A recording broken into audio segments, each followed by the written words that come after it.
السلام علیکم ورحمۃ اللہ وبرکاتہ۔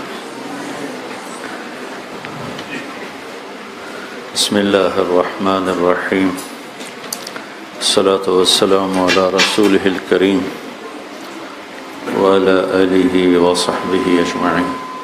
آواز آہستہ کرو۔ اما بعد فاعوذ باللہ من الشیطان الرجیم، بسم اللہ الرحمن الرحیم۔ انہ من یتق ویصبر فإن اللہ لا یضیع اجر المحسنین۔ وقال النبی صلی اللہ تعالی علیہ وسلم الدنیا کلها متاع وخیر متاعها المرأة الصالحة او کما قال۔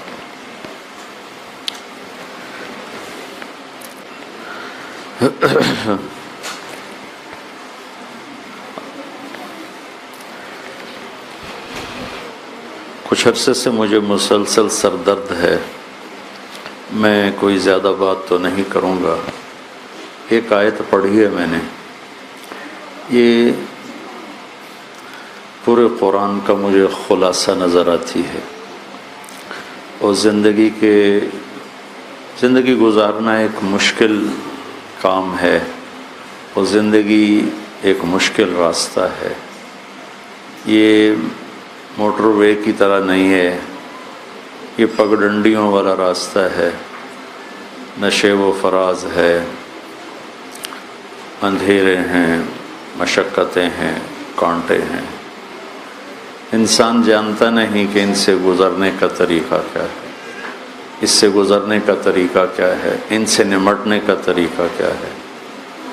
آج کے سارے دانشور بس ایک ہی بات پہ زور لگاتے ہیں، پیسہ آ جائے گا تو سارے کام ہو جائیں گے۔ پیسہ بہت ادنا سی چیز ہے اس راستے کی۔ یہ سورہ یوسف کی آیت ہے۔ سورہ یوسف کو اللہ تعالیٰ نے قرآن کا سب سے حسین قصہ بیان فرمایا۔ نحن نقص علیک احسن القصص، میرے محبوب ہم آپ کو سب سے خوبصورت کہانی سناتے ہیں۔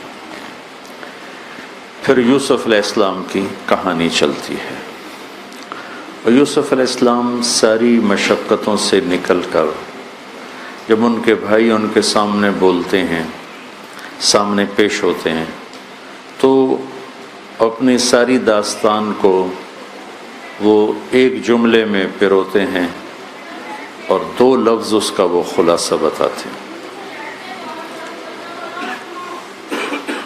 وہ فرماتے ہیں، میرے بھائیوں، جو تقوی اختیار کرتا ہے اور صبر کرتا ہے،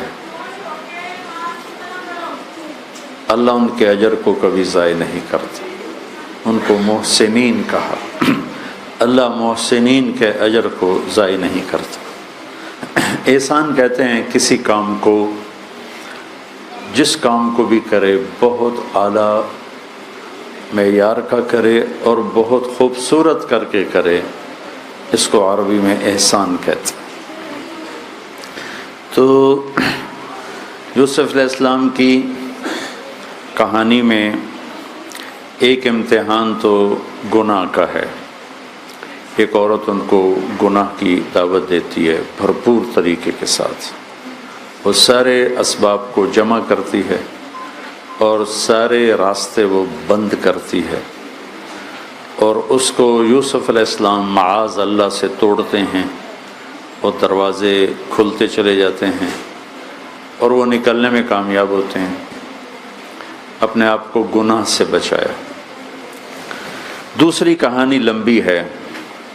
گھر سے بھائیوں نے حیلے سے نکالا، کنویں میں ڈالا، چند کوڑیوں میں بیچا، پھر مصر کے بازار میں بکے، پھر ان پر بدکاری کی تہمت لگی، پھر انہیں گدھے پہ سوار کرا کے پورے شہر میں پھرایا گیا، پھر جیل میں ڈالا گیا، یہاں تک کہ اللہ تعالیٰ کی طرف سے دروازہ کھلا اور اللہ نے ان کو وزارت کے منصب پر بٹھایا۔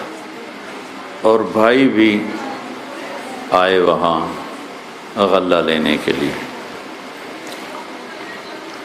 تو ان دو لفظوں میں دو کہانیاں ہیں۔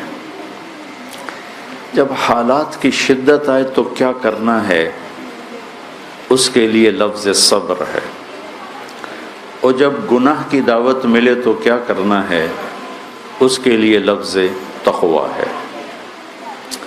تقویٰ کا مطلب یہ نہیں کہ اس سے گناہ نہیں ہوگا، انسان ہے، بشر ہے، کوئی بھی بڑے سے بڑا گناہ ہو سکتا ہے، لیکن تقوی کی علامت یہ ہوتی ہے کہ ندامت ہوتی ہے اور فوراً توبہ کرتی ہے، روتا ہے، روتی ہے، اور اپنے گناہوں کی معافی اللہ سے مانگتے ہیں۔ یہ تقوی والے ہیں۔ والذین اذا فعلوا فاحشة او ظلموا انفسهم، یہ بھی تقوی والوں کی صفات میں اللہ نے بیان کیا ہے کہ تقوی والے وہ بھی ہوتے ہیں جن سے کوئی بڑے سے بڑا گناہ بھی ہو جائے تو ذکر اللہ، پھر اللہ کو یاد کرتے ہیں، واستغفروا لذنوبہم، پھر وہ معافی مانگتے ہیں، اور اللہ تسلی دیتا ہے وَمَن يَغْفِرُ الذُّنُوبَ إِلَّا اللَّهُ، پھر اللہ کے سوا کوئی معاف کرنے والا بھی نہیں۔ پھر اللہ ان کی اگلی صفت بیان کرتے ہیں وَلَمْ يُصِرُّوا عَلَى مَا فَعَلُوا، وہ گناہوں پہ جمتے نہیں بلکہ معافی مانگ کے پیچھے ہٹتے ہیں۔ تو اس زندگی میں ایک دور تو آتا اور ایک امتحان تو آتا ہے اللہ کی نافرمانی کا، اس سے بچنے کا راستہ ہے تقویٰ، کہ اپنے آپ کو اس سے روکنا، بچانا۔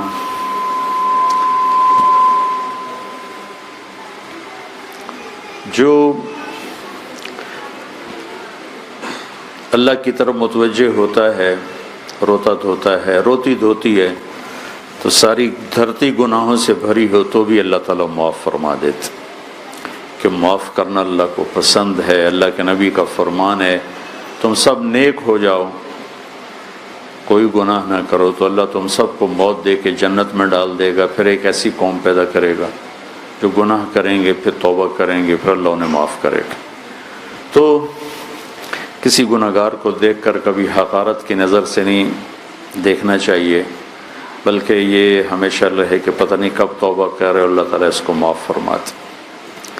تو زندگی میں شیطان نے پھندے جگہ جگہ بنائے ہوئے ہیں، وہ ہمیں نافرمانی میں پھنساتا ہے۔ پہلی کوشش ہے تقوی والا وہ اس سے بچتا ہے، کبھی پھنس جائے تو پھر معافی مانگتا۔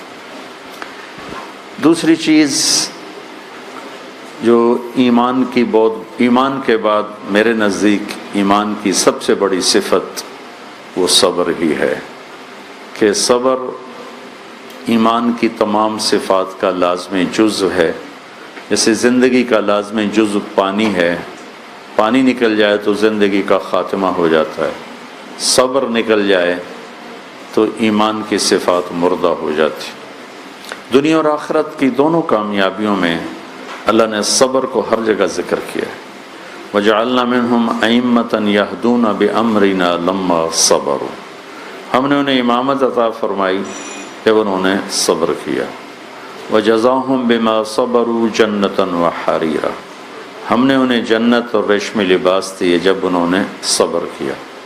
أُولَئِكَ يُجْزَوْنَ الْغُرْفَةَ بِمَا صَبَرُوا، انہیں جنت کے عالی مقام ملیں گے ان کے صبر کی وجہ سے۔ ان تصبروا وتتقوا لا يضركم كيدهم شيئا، تم صبر اور تقوی اختیار کرو گے تو دشمن کا وار تم پہ کبھی کامیاب نہیں ہو سکتا۔ تو صبر ایمان کا اور ایمان کے ہر صفت کا لازمی جزو ہے۔ لوگوں کی زیادتیوں کو برداشت کرنا۔ ہمارے دیس کا معاشرہ عام طور پر ظلم پر چل رہا ہے، اور یہ ظلم انفرادی بھی ہے، اجتماعی بھی ہے۔ اور یہ بچیاں فارغ ہو کے جا رہی ہیں، اللہ ان کا نصیب اچھا کرے، ان کو اچھے گھرانے دے، ان کی شادیاں ہوں گی۔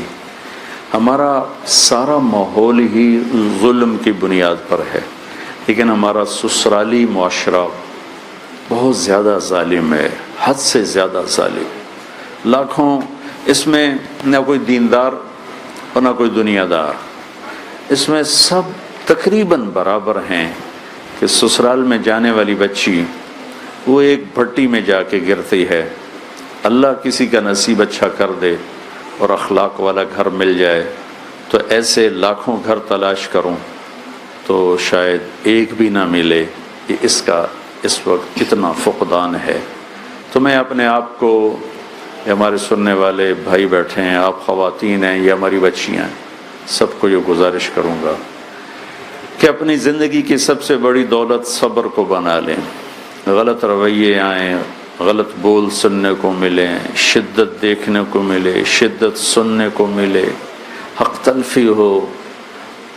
یوسف علیہ السلام نے جو راستہ اختیار کیا، صبر صبر صبر صبر، یہاں تک کہ اللہ تعالیٰ نے پھر ان کو عزت دی اور ان کے بھائیوں کو ان کے سامنے جھکایا۔ یا ابت ھذا تأویل رؤیائی قد جعلہ ربی حقا، کہ جب وہ گرے سجدے میں تو ان کا ابا جان یہ ہے وہ خواب جس کو اللہ نے سچا کر دکھایا۔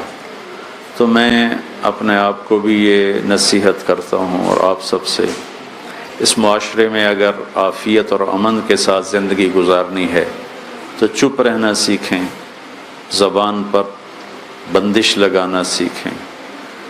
کسی کا بھی غلط رویہ آئے، بہن کا، بھائی کا، خامند کا، ساس کا، سسر کا، نند کا، دیور کا، بھابھی کا، بس چپ ہونا سیکھ لیں۔ اور یہ اللہ کا وعدہ ہے، جو صبر کرتا ہے ان اللہ مع الصابرین، اللہ اس کے ساتھ ہو جاتا۔ معاشرے میں مزید بگاڑ اس لیے کہ جانے والی بچی بھی اسی ماحول کی ہوتی ہے، وہ بیچاری بھی پھر پھٹ پڑتی ہے، بول پڑتی ہے۔